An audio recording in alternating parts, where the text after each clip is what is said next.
This is my theme song. It isn't too long. Why I don't teach Sunday school.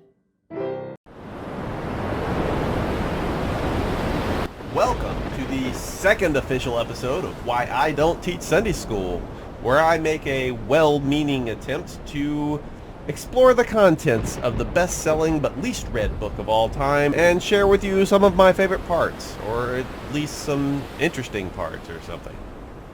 If you didn't catch episode 1, I highly recommend you check that out. Also, I very much encourage you to follow along in your own Bible, not because this is evangelism, mind you, but because I'm going to say some pretty weird stuff, and if you're following along in your own Bible, you'll be right there with me.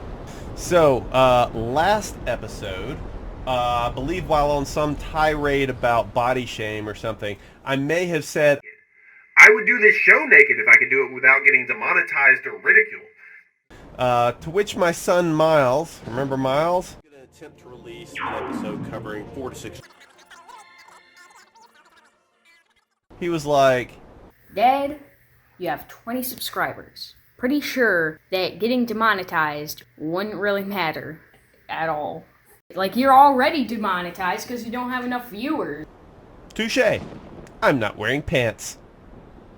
Where was I? Genesis 6, The Great Flood.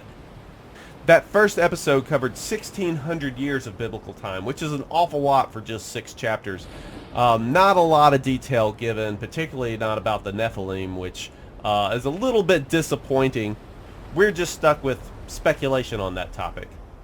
So like I said, it's been 1,600 years since the beginning, and it's not going so great. God is not thrilled with humanity. Humans are violent, self-absorbed, self-important heads who can't use their turn signals, and God has decided to drown them all, men, women, children, and anything else that can't swim. God had identified just this one guy, Noah, and his family who he had deemed worthy of repopulating the earth after this mass extermination he had planned. According to a reliable source I found on the internet, the world population at 2000 BC was approximately 27 million people, putting this extermination considerably larger than the 17 million people executed by the Nazis and their collaborators, according to the United States Holocaust Memorial Museum. So, you know, way to go, God! God gave Noah, who was pushing a youthful 600 years old at the time, very specific instructions as to how to build an ark, a boat, that is, to avoid this impending doom. And a lot of the specifications are weirdly detailed, but Noah built the ark per these specifications, loaded it up with a pair of every unclean animal, but also 7 pair of every clean animal. Presumably Noah had access to some sort of book of kosher law as to differentiate, or he just knew, or maybe he was just winging it, but suffice to say, in addition to every animal and every bird, there were also 7 pair of every clean animals, like cows and goats and chickens, I guess. Although at this point, humans weren't really eating meat, as I understand it, and I don't know why it would matter if an animal were clean or not, but, you know, whatever. So Noah, his wife, his 3 sons, Shem, Ham, and Japheth, and their respective wives, all got on the ark, and God himself shut the door behind them, and the rain started to fall, eventually drowning every other man, woman, child, bird, land, animal, anything that doesn't swim, or at least that was God's intention.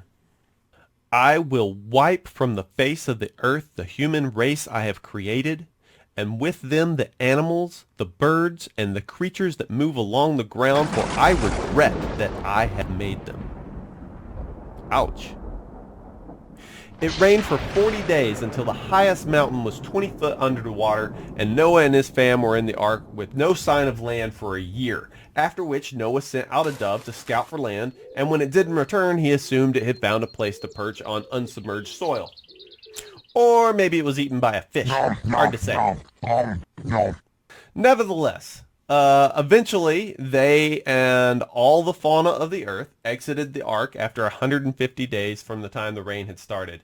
Noah immediately got to building God an altar and making an offering of burned meat. God loves burned meat. When God smelled the offering and surveyed the millions of drowned, bloated bodies, men, women, children, infants, every animal just scattering the surface of the entire earth, it may have occurred to him that he overreacted a bit, and so he thought to himself, "Never again will I curse the ground because of humans, even though every inclination of the human heart is evil from childhood. And never again will I destroy all living creatures as I have done."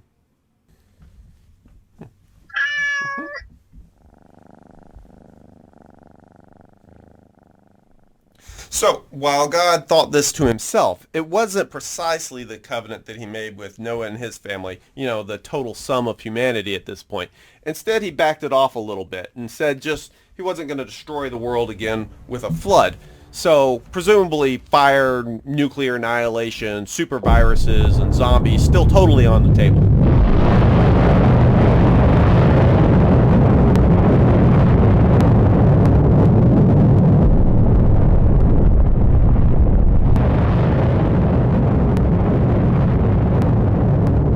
The second thing that Noah, a man of the soil, did after setting some meat on fire for God was to plant himself a vineyard and get good and drunk.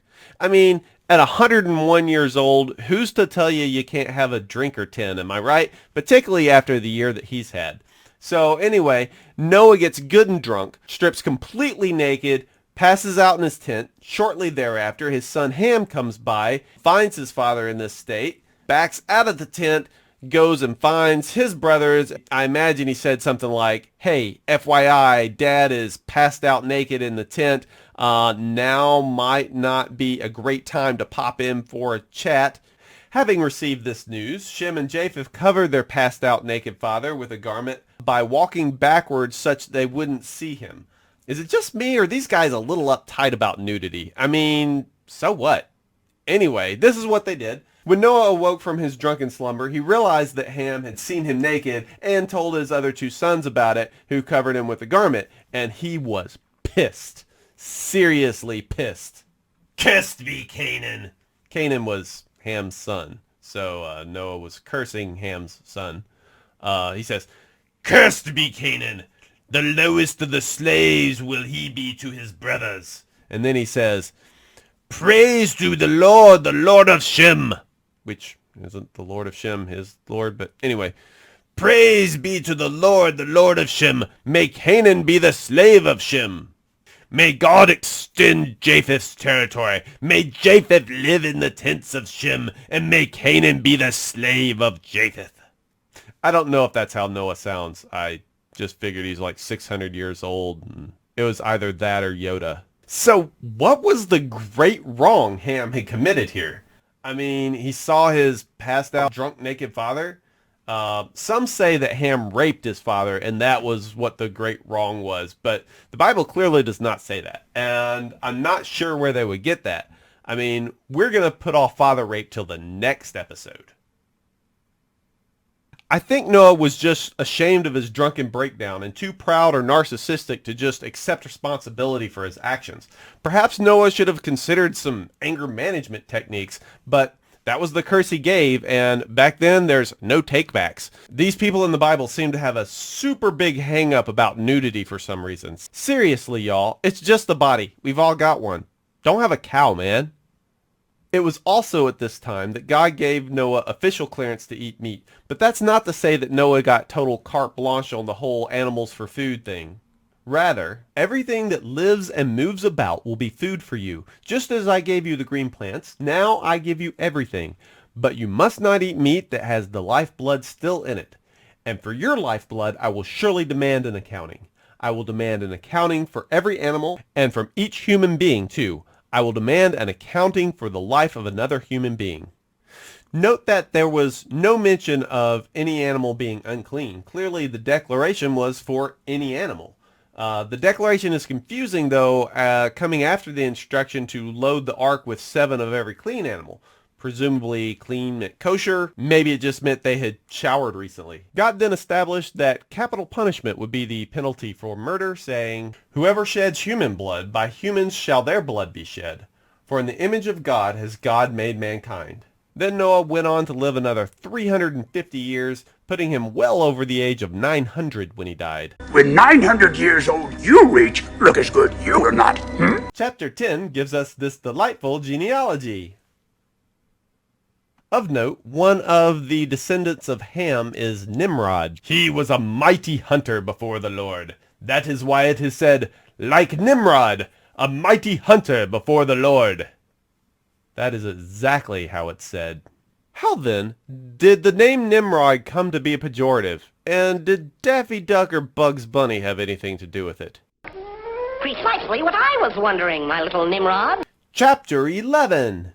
It didn't take many generations before the humans took it upon themselves to start building a skyscraper. Now, the motivation to do such a thing is not entirely clear, but it might be assumed that it was not just in pursuit of efficient urban office space with a view, but rather to make a name for themselves as to not be scattered over the earth. Or maybe the stated purpose of to reach the heavens meant not just really, really high, but to literally reach the dwelling place of God. Regardless of their motivations, God took notice and weirdly seemed vaguely threatened by the technological capabilities of the humans. Or perhaps it was because God had just given the humans the edict to repopulate the whole earth and they were congregating in one place with a common purpose, working together and collectively defying God.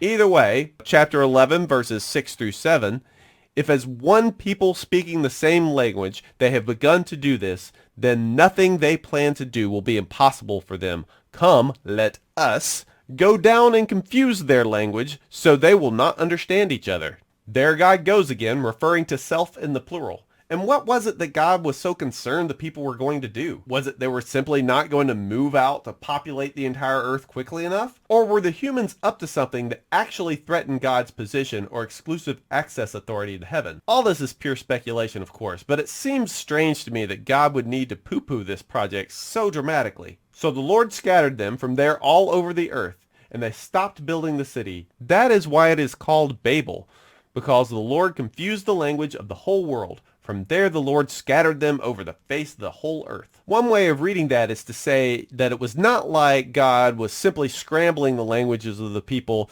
as to make them unable to communicate and they wander off to populate the corners of the globe, but rather God supernaturally scattered people all over the earth at this point. Alternatively, in my opinion, God could have just allowed mankind to build their tower, and eventually perhaps mankind would have come to some realization that God is not in the stratosphere. Rather, God is in your heart. Or, in this case, maybe God is in the stratosphere. Chapter 11 turns our attention to the genealogy of Abram, noted here.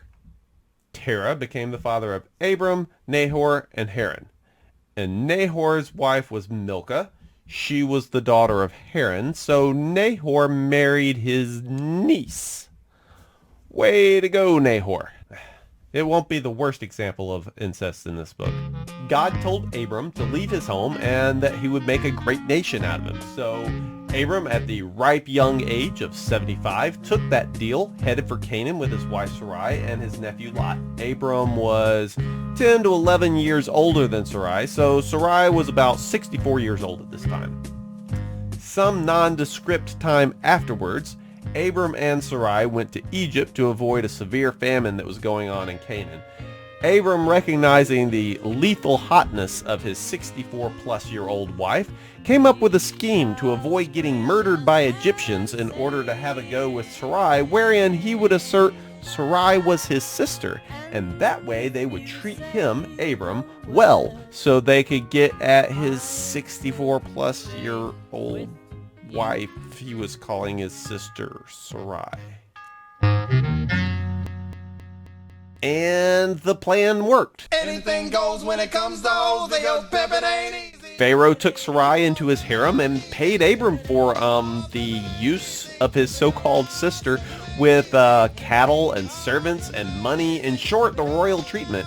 But either God plagued Pharaoh with infertility for his unwitting adultery, or possibly Sarai had an STD that was passed through the entire harem, rendering the whole lot of them infertile while she was there. Pharaoh eventually put two and two together, though. So Pharaoh summoned Abram.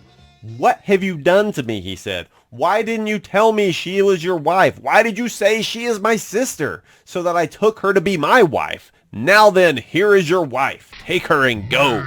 Then Pharaoh gave orders about Abram to his men, and they sent him on his way with his wife and everything he had. So this is my own theory, but Sarai having chlamydia or gonorrhea or some other STD would easily explain why in her lifetime up to that point she had suffered from infertility, and it would also explain the sudden infertility of Pharaoh's harem once she became part of it. It would also explain why Pharaoh basically paid Abram and paid him well to take her back. In short, though Abram and Sarai left Egypt with loads of camels, servants, cattle, etc., the Pharaoh had paid Abram for access to Sarai. And with that, dear friends, I've got to wrap up this second ever episode of Why I Don't Teach Sunday School. My apologies to everyone who came here expecting a traditional Bible study, but to be fair... Don't say to be fair. Hate when people say to be fair. Oh, to be fair. To be fair. To be fair. To be fair. To be fair. To be fair. To be fair. To be fair. To be fair. To be fair. To be fair. To be fair. To be fair.